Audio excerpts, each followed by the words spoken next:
ನವರಾತ್ರಿ ಹಿನ್ನೆಲೆಯಲ್ಲಿ ವಿವಿಧ ರೀತಿಯ ವೇಷಗಳು ತುಳುನಾಡಿನಲ್ಲಿ ಕಂಡುಬರುತ್ತೆ.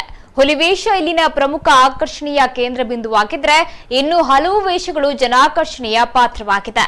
ವಿದ್ಯುತ್ ಕಂಬಗಳಿಂದ ತಿಳಿಯದೆಯೂ ನಡೆದ ಅವಘಡಗಳಿಗೆ ಸಿಲುಕಿ ಹಲವರು ಮೃತಪಟ್ಟ ಘಟನೆ ಎಲ್ಲೆಡೆ ನಡೆಯುತ್ತಾ ಇದೆ. ವಿದ್ಯುತ್ ಕಂಬಗಳಿಂದ ದೂರವಿರಿ ಎನ್ನುವ ಜಾಗೃತಿ ಮೂಡಿಸುವ ವೇಷವೊಂದು ಪುತ್ತೂರಿನಲ್ಲಿ ಗಮನ ಸೆಳೆದಿದೆ.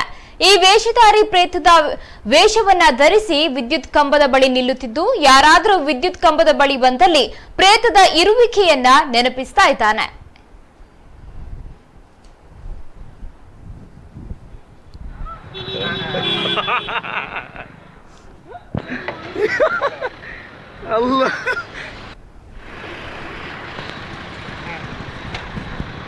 ಎಂದಿರ್ಲವ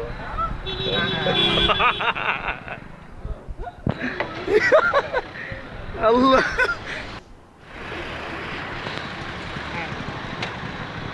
ಎಂದಿರ್ಲವ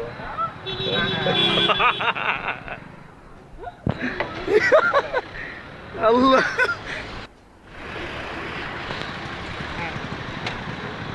ಎಂದಿರ್ಲವ